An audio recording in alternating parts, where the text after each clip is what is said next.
അവിടുത്തെ ആളുകളുടെ പ്രതികരണം വീണ്ടും വന്നുകൊണ്ടിരിക്കുന്നുണ്ട്. ഒരു പ്രതികരണം കാണാം. എല്ലാവരും കേട്ടത്, എല്ലാവരും എഴുന്നേറ്റ് വന്നപ്പോഴത്തേക്കിനും ഇതുപോലെ മഴവെള്ളം ഭയങ്കരമായിട്ട് വരും, മരവും കല്ലും എല്ലാം കൂടെ ഒഴുകി വന്ന് ഈ താഴെ, അതായത് 2018 ആഗസ്റ്റ് മാസം 8-ാം തീയതി ഉരുൾപൊട്ടി അതേ സ്ഥലത്തോട്ട് തന്നെ വീണ്ടും പൊട്ടിയിരിക്കുകയാണ്. ഏതായാലും വീടുകൾക്കൊന്നും ഡാമേജ് ഒന്നുമില്ല, മണ്ണും കല്ലൊക്കെ വന്ന് കയറിയെന്നുള്ളത് മാത്രമേ ഉള്ളൂ, വേറെ പ്രശ്നമൊന്നുമില്ല. എന്തായാലും ആളുകൾക്ക് ഒരു ആശ്വാസം ഉള്ളത് ഇപ്പോൾ വലിയ ആളപായം ഉണ്ടായിട്ടില്ല. പിന്നെ സ്വത്ത് നാശമൊക്കെ ഉണ്ടാകും, അത് പിന്നെയും തിരിച്ചു പിടിക്കാമല്ലോ എന്നുള്ളൊരു ആശ്വാസമൊക്കെ ഉണ്ടാവും. എന്തായാലും വലിയ കുഴപ്പങ്ങളൊന്നും ഇല്ലാതെ പോകട്ടെ എന്ന് വിചാരിക്കുന്നു. കാരണം ഇന്നിപ്പോൾ മഴയൊക്കെ മാറി നിൽക്കുന്ന ഒരു സാഹചര്യം ഉണ്ടെന്ന് പറയുന്നു. പിന്നെ ആളുകളെയൊന്നും വലിയ രീതിയിൽ ഒരുപാട് മാറ്റി താമസിപ്പിക്കേണ്ട സാഹചര്യമൊന്നും ഉണ്ടായിട്ടില്ല. പക്ഷേ വളരെ ഭീകരമായൊരു മഴ തന്നെയാണ് ഇന്നലെ രാത്രി പെയ്തത് എന്നുള്ള കാര്യം തന്നെയാണ് എല്ലാവരും പറഞ്ഞുകൊണ്ടിരിക്കുന്നത്. കൂടുതൽ ദൃശ്യങ്ങൾ അവിടെ നിന്ന് വന്നുകൊണ്ടിരിക്കുകയാണ്. ഇപ്പോൾ കാണുന്നത് ഒരു റോഡ് തകർന്ന അവസ്ഥയാണ്. ഒരു വീടിൻ്റെ മുന്നിലുള്ള വാഹനങ്ങളൊക്കെ വെള്ളം ഒഴുകിപ്പോയതിന് ശേഷം കാണുന്ന ദൃശ്യങ്ങളാണ്. കാരണം വലിയ രീതിയിൽ വെള്ളം ഇതിലൂടെ ഒഴുകിപ്പോയിട്ടുണ്ട്. ഒരുപക്ഷെ കിടന്നുറങ്ങിയ ആളുകൾ ഒരുപക്ഷെ അത് അറിഞ്ഞു കാണില്ല.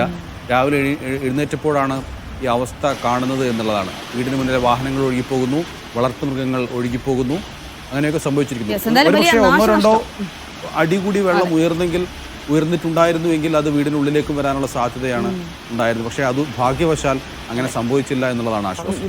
വളരെ കുറച്ചിടങ്ങളിലൊക്കെയാണ് വീടുകളിലേക്കൊക്കെ വെള്ളം കയറിയിട്ടുള്ളത്. എന്തായാലും വലിയ ആശ്വാസമുള്ളത് മഴ ഇപ്പോൾ മാറി നിൽക്കുന്നുണ്ട് എന്നുള്ളത് തന്നെയാണ്. അപ്പോൾ വരും മണിക്കൂറുകളിൽ ഒരുപക്ഷെ വെള്ളം ഒഴുകി പോകുമെന്ന് പറയുന്നു. അങ്ങനെയാണെങ്കിൽ വലിയ ബുദ്ധിമുട്ടില്ലാതെ അവർക്ക് രക്ഷപ്പെടാമെന്ന് തോന്നുന്നു. പക്ഷേ അതിനപ്പുറത്തേക്ക് ഒരുപാട് നാശനഷ്ടം ഉണ്ടായിട്ടുണ്ടാകും. അതിൻ്റെയൊക്കെ കണക്കെടുപ്പ് ഇനി തുടങ്ങാനിരിക്കുന്നതേ ഉള്ളൂ. വീടിന് മുകളിലേക്കൊക്കെ മരം വീണു എന്നൊക്കെ നേരത്തെ വലിയ മരമൊക്കെ കടപുഴകിയാണ് വീണിരിക്കുന്നത്. അപ്പം ശക്തമായ ഒഴുക്കുണ്ടായിട്ടുണ്ട്. വളരെ പെട്ടെന്നുണ്ടാകുന്ന ഒഴുക്കിലാണ് ഇത്തരത്തിലുള്ള നാശനഷ്ടങ്ങൾ സംഭവിക്കുക.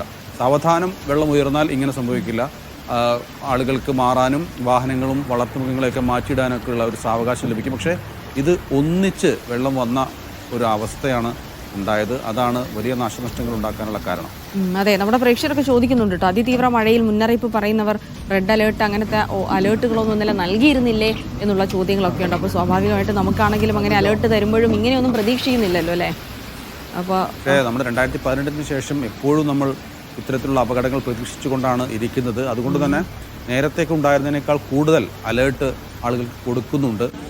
ദിവസം 2-3 തവണ അലേർട്ട് കാലാവസ്ഥാ നിരീക്ഷണ കേന്ദ്രം നൽകിക്കൊണ്ടിരിക്കാറുണ്ട്. അത് അനുസരിച്ച് നമ്മൾ ജാഗ്രത പാലിക്കുക മാത്രമേ വഴിയുള്ളൂ. ഇപ്പോൾ ഇടുക്കി നെടുങ്കണ്ടത്ത് നിന്ന് തങ്കപ്പൻ എന്നൊരാൾ കൂടിയാണ് ടെലിഫോൺ ലൈൻ ചേരുന്നത്. ശ്രീ തങ്കപ്പൻ, ഈ നെടുങ്കണ്ടത്തൊക്കെ പ്രളയ സമാനമായ ഒരു സാഹചര്യമാണ്, നിരവധി നാശനഷ്ടങ്ങൾ ഉണ്ടായി എന്നുള്ള റിപ്പോർട്ടുകളൊക്കെ വന്നുകൊണ്ടിരിക്കുന്നു. എന്താണ് നിലവിലെ അവസ്ഥ? ഹലോ ശ്രീ തങ്കപ്പൻ, കേൾക്കാമോ? കേൾക്കാം. എന്താണ് നെടുങ്കണ്ടത്ത് ഇപ്പോൾ നിലവിലെ അവസ്ഥ? എന്താണ് നെടുങ്കണ്ടത്തെ കല്ലാറ് ഡാമിന്റെ ഷട്ടറുകളെല്ലാം തുറന്നിട്ടുണ്ട്. വ്യാപകമായ നാശനഷ്ടങ്ങളുണ്ട്. നമ്മുടെ കല്ലാറിലേക്ക് ഒഴുകി വരുന്ന പുഴ കൂട്ടാറിൽ നിന്നാണ് അവിടെ നിങ്ങോട്ട് ആരംഭിച്ചു വരുന്നത്. കൂട്ടാറിൽ നിന്നും വരുന്ന ആ വഴിയിൽ ഉരുളുപൊട്ടിയതാവാനാണ് സാധ്യത എന്നാണ് പറയപ്പെടുന്നത്. എന്തായാലും തേർഡ് ക്യാമ്പ്, കൂട്ടാറ്, ബാലഗിരാം, കല്ലാറ്, താന്നിമൂട് ആ പ്രദേശം മുഴുവൻ വെള്ളത്തിലാണ്. മുണ്ടിയൽമ ടൗണ് പൂർണ്ണമായും വെള്ളത്തിനകത്ത് നിൽക്കുന്ന സ്ഥിതിയുണ്ട്.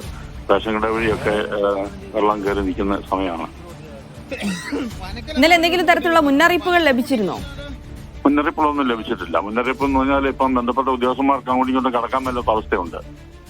ഫയർഫോഴ്സിനാണേലും പോലീസിനാണേലും ഈ നെടുങ്കണ്ടം ടൗണുമായിട്ട് അറ്റാച്ച് ചെയ്ത് കിടക്കുന്ന അടുത്ത മേഖലയിലേക്ക് ഇവർക്ക് എത്താൻ വയ്യാത്ത സാഹചര്യമുണ്ട്.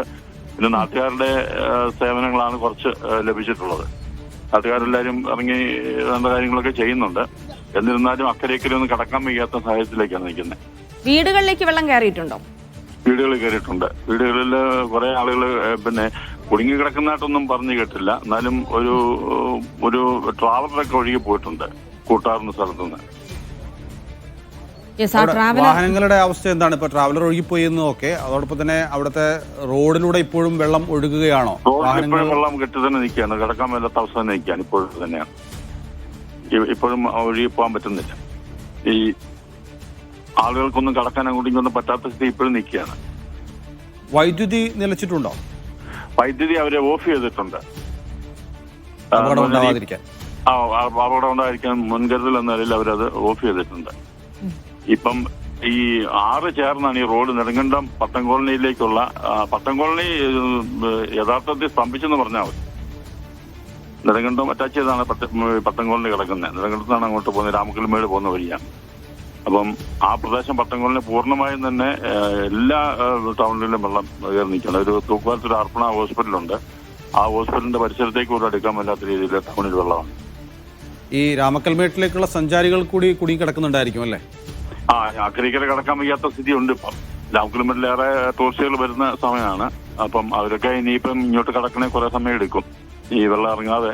വെള്ളം കൂടി വരുന്നല്ലാതെ കുറയുന്നൊരു മട്ടിലേക്ക് വരുന്നില്ല. വെള്ളം കൂടി വരികയാണോ? മഴ കുറയുന്നുണ്ടെങ്കിലും വെള്ളം കുറയുന്നില്ല. മഴ കുറഞ്ഞിട്ടുണ്ട്, പക്ഷെ മഴ കുറഞ്ഞെങ്കിലും വെള്ളം കൂടിക്കൊണ്ടാണ് വരുന്നത്. വെള്ളം കുറയുന്നൊരു സ്ഥിതിയിലേക്കില്ല.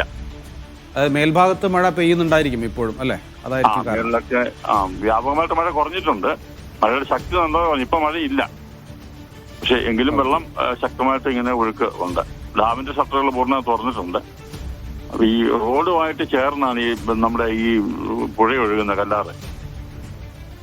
അപ്പം അതിന്റെ ഇരു സൈഡുകളിലേക്കൊന്നും അക്കരയ്ക്കര കിടക്കാൻ പറ്റാത്ത സാഹചര്യമുണ്ട്.